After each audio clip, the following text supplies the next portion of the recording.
Welcome. It is Verdict with Senator Ted Cruz, Ben Ferguson with you. Nice to have you with us wherever you are around the country, especially if you're listening on radio right now as well. We've got a packed show, and Senator, I don't even know if you thought that it was going to be all about you with the James Comey indictment. He has been indicted for alleged false statements, obstruction of congressional proceedings. This is obviously, as you would say, a big damn deal. And the clip of you talking to James Comey is what everyone's playing on TV right now. Well, Ben, it's a momentous day. The former director of the FBI, James Comey, has been indicted on 2 counts of lying to Congress under oath. And lying to Congress under oath, to be clear, in response to questioning from me in front of the Senate Judiciary Committee. The grand jury has indicted him. He's facing prosecution, and we are seeing the media losing their minds. The media is letting out a primal scream of horror. The Democrats are horrified. We're going to break down exactly why James Comey has been indicted. We're going to give you the factual predicate. We're going to give you the legal predicate. And I will tell you, James Comey is defending himself, and he's defending himself as a partisan, as someone who hates Donald Trump. He is defending himself as if he were Chuck Schumer or Nancy Pelosi, rather than actually addressing the facts that I believe demonstrated he deliberately committed felonies when he testified and falsely testified under oath to the United States Senate. We're going to give you all those details. We're also going to talk about the tragic shooting that happened when a deranged sniper targeted an ICE facility in Dallas, Texas. I was on the ground there moments after the shooting occurred. This is yet the latest instance of politically motivated violence and violence directed against ICE agents and CBP and law enforcement. This is getting worse and worse, and this must stop. We're going to tell you exactly what happened and give you all the facts. Yeah, it's certainly a very, very, very big story. All right, so, Senator, I want to start with this clip, and I think this is a great starting point for this indictment of the former FBI Director James Comey. This is you questioning Comey back in September of 2020. This is the back and forth between the two of you. Everyone listening, this is really an important part of history now and going to probably be an important part of this case. Shift to another topic. On May 3rd, 2017, in this committee, Chairman Grassley asked you point blank, quote, have you ever been an anonymous source in news reports about matters relating to the Trump investigation or the Clinton investigation? You responded under oath, quote, never. He then asked you, quote, have you ever authorized someone else at the FBI to be an anonymous source in news reports about the Trump investigation or the Clinton administration? You responded again under oath, no.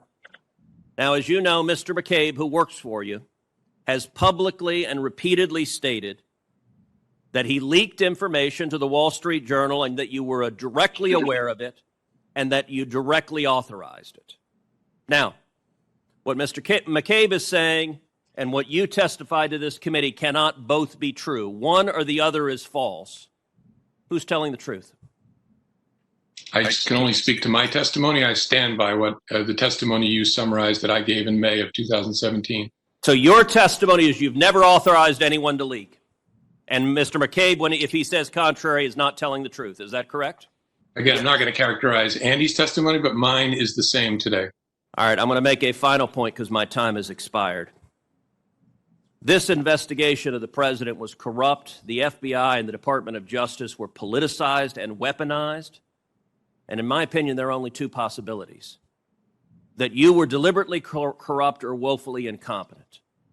And I don't believe you were incompetent. This has done severe damage to the professionals and the honorable men and women at the FBI. All right, so you listen to that, and then you look at the indictment. Count 1, false statement to the U.S. Senate that he had not, quote, authorized someone else at the FBI to be an anonymous news source. Count 2, Comey obstructed the Senate Judiciary Committee's investigation through his, quote, false and misleading statements. That is a big smoking gun. Well, it is. It's the basis of the indictment, and this will be the central focus of the trial. Now, James Comey put out a statement tonight on Instagram, and his statement is striking in that it is a political statement. It is not a statement about the facts of the law. So give a listen to what James Comey said this evening in response to the indictment. My family and I have known for years that there are costs to standing up to Donald Trump, but we couldn't imagine ourselves living any other way. We will not live on our knees, and you shouldn't either. Somebody that I love dearly recently said that fear is the tool of a tyrant, and she's right. But I'm not afraid, and I hope you're not either. I hope instead you are engaged, you are paying attention, and you will vote like your beloved country depends upon it, which it does. My heart is broken for the Department of Justice, but I have great confidence in the federal judicial system, and I'm innocent. So let's have a trial. I love how he is a victim there and acting like he's above all of this. But, Senator, let's just go back to 3/30 of 23. James Comey tweeted out, quote, "It's been a good day." That is how he reacted to Trump being indicted in the Alvin Bragg hush money case. So to act like he's some sort of guy that's above all this, look at his own words. Well, his statement he put out in response to this, that could have been given by Chuck Schumer or Nancy Pelosi or Hakeem Jeffries or any other political Democrat. And in fact, he makes a call, come out and vote. It's a get out the vote message. This is a former director of the FBI, but to give you a sense of just how much he loathes Donald Trump, this is a former director of the FBI who tweeted out to the world a picture of shells spelling out 8647, in other words, slang for kill the current president of the United States, Donald J. Trump. To say calling for the murder of the sitting president is not appropriate for the former FBI director, in an ordinary time, that would be such an obvious statement that no one would even think to say it. But that's just how much James Comey loathes Donald Trump. And understand, when Trump became president the first time in January of 2017, President Trump unfortunately made a serious mistake, which is he left James Comey in office. In hindsight, on January 20th, 2017, President Trump should have called James Comey and said, "Thank you for your service to the nation. Your services are no longer required." I am certain President Trump wishes he had done that. I think the White House team believed that Comey could focus on law enforcement, could not be politicized, and that assumption proved to be in error. James Comey presided over weaponizing and politicizing the FBI. He was part of weaponizing and politicizing the Department of Justice. And it was because they hated Donald Trump. And frankly, they were angry at the American people for electing him in 2016. And so the FBI set out to try to attack and to try to ultimately remove from office the President of the United States. Now, again, this should not bear saying, but it is not the job of law enforcement to determine the will of the voters is wrong and the elected president should no longer be president. But that's what Comey presided over. And so when I listen to him say, "I weep for the Department of Justice," it really is, there's a Yiddish word, chutzpah. And I got to say, James Comey really ought to have a T-shirt with that printed on it, because he is grieving for the Department of Justice. Why? Because he has been indicted for what I think is clearly a felony. And we're going to break down in just minutes why exactly this is a felony, what the crime is. And I want to point out, nowhere in his statement does Comey get into the actual facts. Nowhere in the statement does he get into what he did. Nowhere in the statement does he get into the law. He just gives a political statement. He will not be on his knees. He calls Trump a tyrant who is ruling by fear. Look, this is an indictment that was returned by a grand jury in the Commonwealth of Virginia. And it was returned because of, I believe, clear evidence demonstrating Comey committed felonies. Senator, I want to bring up a point that no one in the media has brought up so far about this indictment. And I brought it up on CNN, and they were like all deer in headlights. There is something about this case, and they were saying, "Oh, this is just political retribution by Donald Trump," that clearly they weren't going to bring this case. He had to fire the person in charge of this office in Virginia, had to put in somebody that would weaponize the DOJ. Here's a fact that most people don't know. James Comey's own son-in-law was literally inside the prosecutor's office that was tasked, just think about this, with indicting his father-in-law. And so when you sit there and I look at this, I'm like, man, the deep state got together to protect James Comey at all costs. And as soon as the indictment came out later in the day, James Comey's son-in-law then gave his resignation letter because I guess he just couldn't stop what was inevitable. Well, and look, I think what should govern this case is the facts and the law. And I believe James Comey should have been indicted 5 years ago.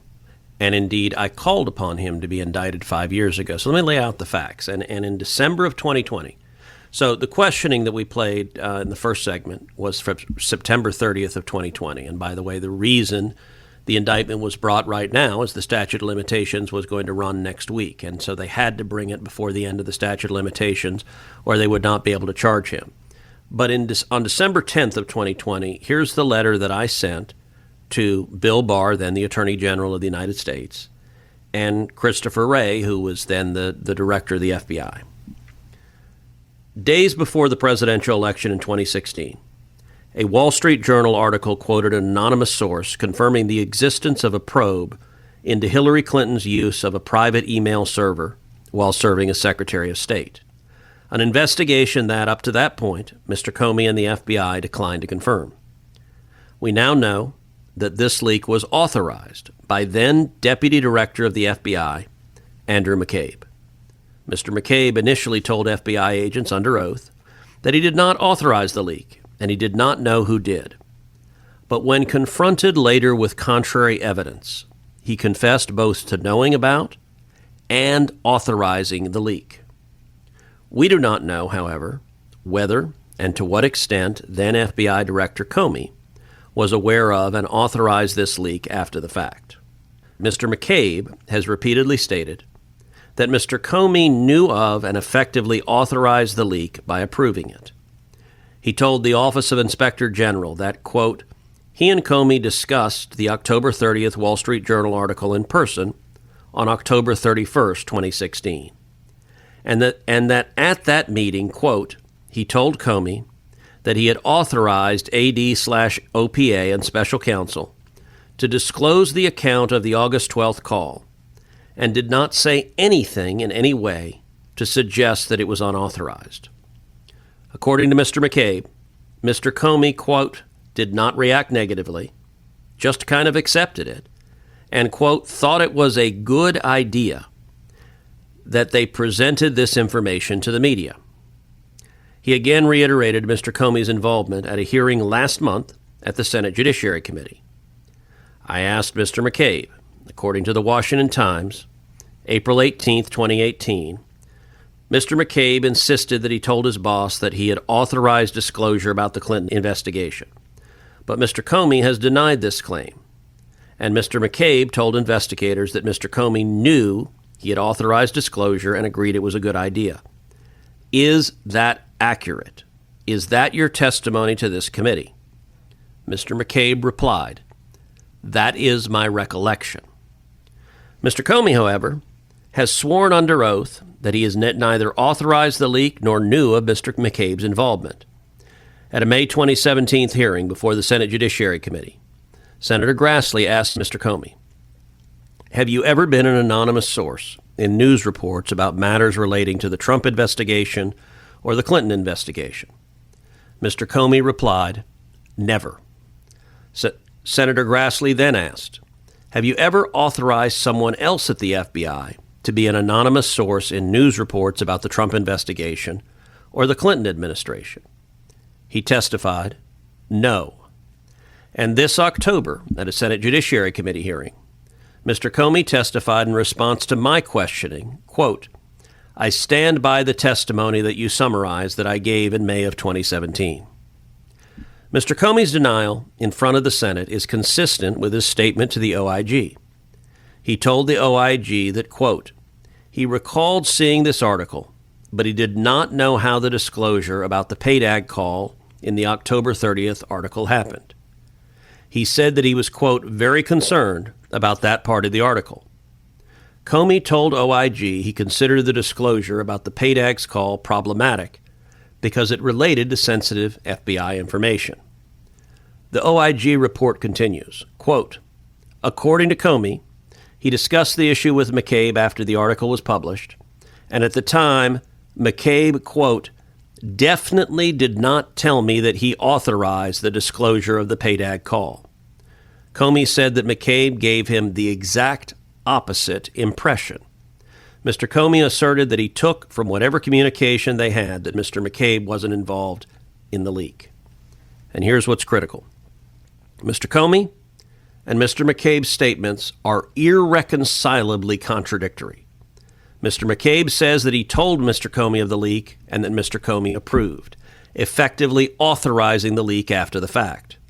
Mr. Comey, on the other hand, has said that he neither authorized the leak nor knew of Mr. McCabe's involvement.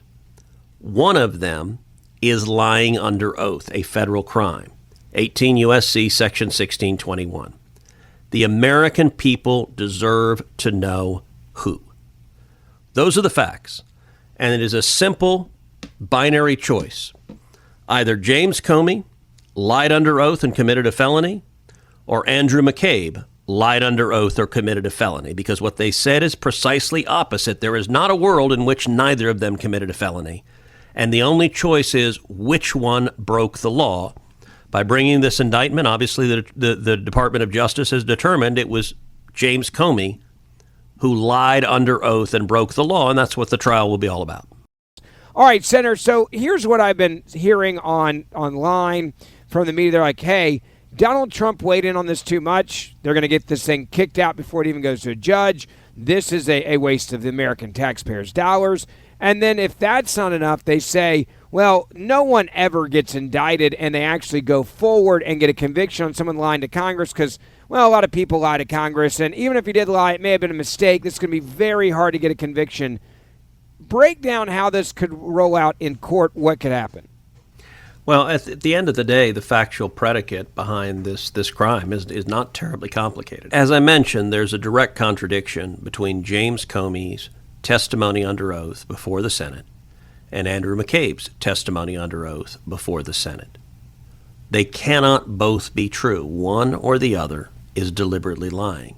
And how do we know which one is likely to be lying? Well, the FBI, in all likelihood, possesses the information that confirms who's telling the truth and who's lying. Indeed, if you look at the account of what occurred, McCabe initially told the same lie that Comey did. McCabe initially said he didn't leak the information, he didn't authorize it, and he didn't know who did. But then the FBI Office of Inspector General confronted him with contrary evidence. I don't know what the contrary evidence is, but they put in front of him, Mr. McCabe, you said you didn't leak this information. Well, boom, here's the evidence to the contrary. And what did McCabe do? Oh, crap, you got me. Okay, you're right. I leaked it. I'm the one who did it. And I talked to Comey about it. I told him about it. So he admitted that when he was caught in a lie. I don't know specifically what confirming evidence the FBI and the Department of Justice has, but they have enough that they caused McCabe to reverse his first lie and instead to say, yes, he did it, and Comey knew about it. And so between the two, it was interesting. When I was questioning Comey, he said a couple of times, well, I'm not going to characterize, as he put it, Andy's testimony. Well, I get politically that's a smart move not to characterize Andy's testimony. But you know what? His entire legal defense is going to be McCabe is lying because he doesn't have an alternative. That's his only argument, is when McCabe said under oath, good point, that I knew about it, Comey's defense team is going to have to say McCabe was lying. And by the way, McCabe is going to be the star witness at the prosecution. The prosecution is going to put Andy McCabe on the stand. And he's going to ask them, did you leak it? Now, I'm going to predict Andy McCabe is going to say, yes. Did you talk to James Comey about it? Yes. Did he authorize it? Yes. And the reason I'm going to predict he's going to do all of that is because Andy McCabe testified to that in front of Congress. And if he gives any other answer, he'll be indicted for lying to Congress. So he can't have it both ways. And I expect that Comey's lawyer will try to cross-examine him and will try to argue McCabe is lying. But it's very difficult to see why McCabe would have any incentive to lie.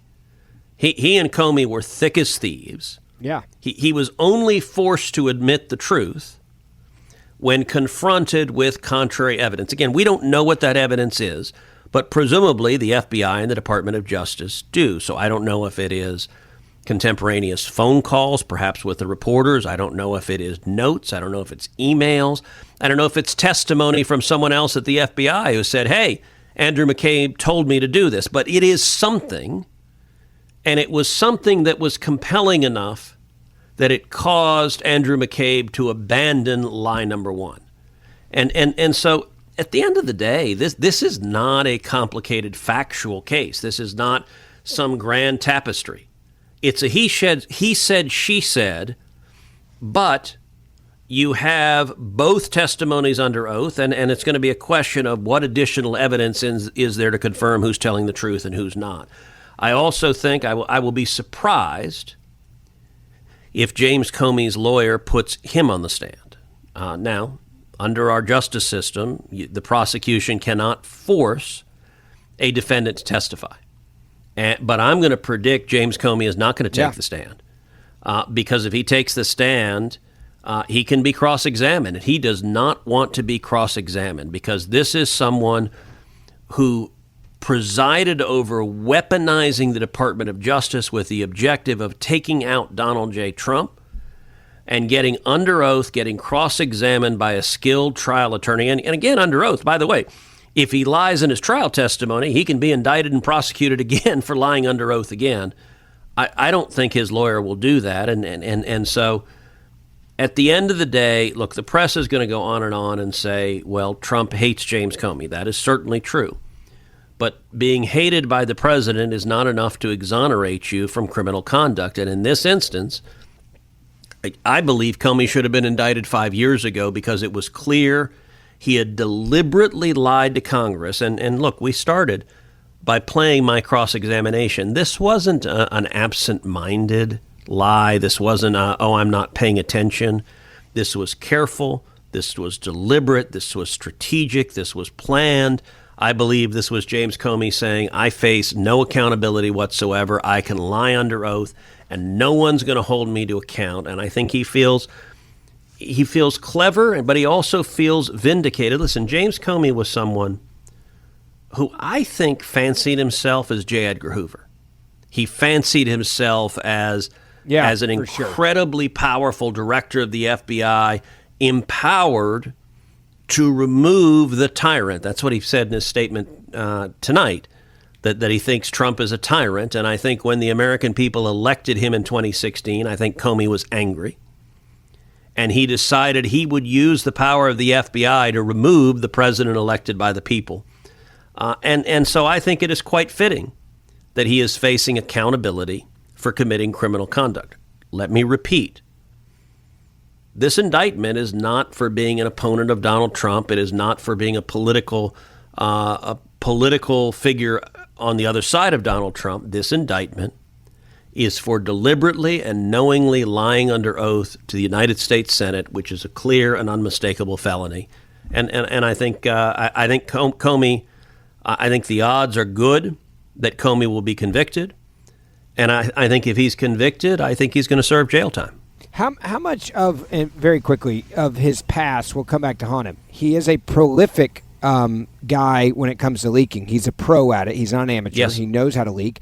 Hell, he leaked information that was apparently classified to make sure that there was a special counsel that went after Donald Trump. We know that for a fact, and it went to one of his former law friends at a university that then went to a newspaper. That is a fact. Will that come up? And then the other question I have for you quickly is this. Will the testimony that he gave before Congress be used in court, or literally will senators that interviewed him, would you guys go to court, or would they just use the testimony video? Yeah, I think they would use the testimony. They would read or play the testimony. I don't think you're going to see senators testifying. And the record is clear and objective, and so everyone knows exactly what his testimony was.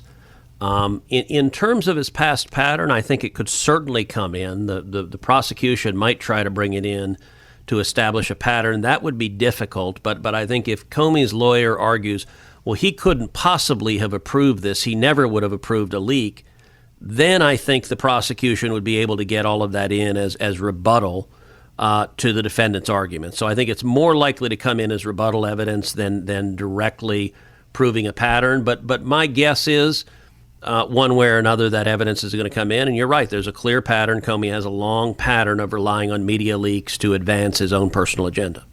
Senator, you were in Dallas when this shooting happened. It was 8 hours after we watched Gavin Newsom go on late night TV demonizing ICE agents, saying that they're authoritarian, and then the liberals are like, wait, we're not attacking ICE agents. Yes, they are. They've undermined them, they've demonized them, and we are watching attack after attack happen against ICE agents. It's horrific. Yeah, I was in Dallas this week for a series of unrelated meetings, and the news broke that this deranged gunman had opened fire on an ICE facility in Dallas, that he had gone onto a rooftop emulating Charlie Kirk's assassin, and with a bolt-action rifle fired multiple rounds, ended up killing 2 people, severely injuring a third, and then he took the gun to himself and took his own life. And it was horrific. When the news broke, I canceled my morning meeting and just drove over to the ICE facility that morning, was there shortly after the shooting had occurred. And this has happened far too often. Here's what I had to say at the press conference that was ongoing when I arrived at the facility. This needs to stop. Violence is wrong. Politically motivated violence is wrong. It was 2 weeks ago today that we saw a political assassination in Utah that tore the heart out of much of this country. This is the 3rd shooting in Texas directed at ICE or CBP. This must stop. To every politician who is using rhetoric, demonizing ICE and demonizing CBP, stop. To every politician demanding that ICE agents be doxxed and calling for people to go after their families, stop. This has very real consequences. Look, in America, we disagree. That's fine. That's the democratic process. But your political opponents are not Nazis. We need to learn to work together without demonizing each other, without attacking each other. And I want to say thank you. I want to say thank you to the brave men and women of law enforcement. I want to say thank you to the brave men and women of ICE and CBP and everyone who puts their lives on the line to keep us safe. The divisive rhetoric tragically has real consequences. I hope that every one of us will pray, number one, for the safety of law enforcement that are risking their lives to keep us safe. Number 2, for the health of those who were shot and injured today. We still don't know the full details of who was injured, but for the families also of the victims of this shooting. Violence has no place. It is wrong. And we should come together. If we want to have a debate about immigration policies, we can do so in the halls of Congress without demonizing each other, and especially without demonizing the men and women who every day put on a badge and go risk their lives to keep us safe. And we should not be putting language out there that inspires madmen to commit evil crimes. Our prayers are with the men and women of law enforcement, and we ought to come together and have some decency across the political aisle to say this violence is wrong and it needs to stop. We know, Senator, a lot about this gunman. We know that he was Googling the shooting of our friend whose funeral we just went to, Charlie Kirk. We know that he was looking at the app that they put out there and these websites where you can track ICE agents, which is doxing grotesque. Where they are. That is an app designed to encourage violence against ICE agents and law enforcement. And whether it's Gavin Newsom or Hakeem Jeffries or any other Democrat who is encouraging this targeting of ICE agents, it is fundamentally wrong, and that they need to stand up and stop it. I will say this shooter, it's the news has since come out. This shooter, his mother was a hard leftist who actually had been vocally critical of me and other Texas Republicans for not embracing gun control. And in fact, in May of 2022, she posted the following: Governor Abbott, Senator Cornyn, and Senator Cruz, how does it feel that your action to open up gun laws is responsible for the killing of 21 more people? Do you secretly sit in front of a TV and smile with a demented smile? You must be proud of all the money that sits in your bank accounts from the gun lobby support. Was it worth it, Governor Abbott? How about you, senators? When you prioritize money over people, this is what you get. And I will say the irony is rich that this leftist mom who was championing gun control, now her son has committed a mass murder as a sniper. It is tragic, and it is a consequence of extreme rhetoric, extreme ideology that is poisoning the minds of those who are driven to violence. And I will say this assassin wrote on his shell casings anti-ICE, very much emulating what Charlie Kirk's murderer did, writing pro-Antifa and pro-transgender propaganda on his shell casings. And we need to stop this violence, regardless of where your politics are, but we need to stop the rhetoric that is fueling this violence. And there's a lot of Democrat politicians engaging in this rhetoric, no matter how many lives are lost. And I want to be clear. I am not calling them Nazis. I am absolutely opposing any violence or calls to violence.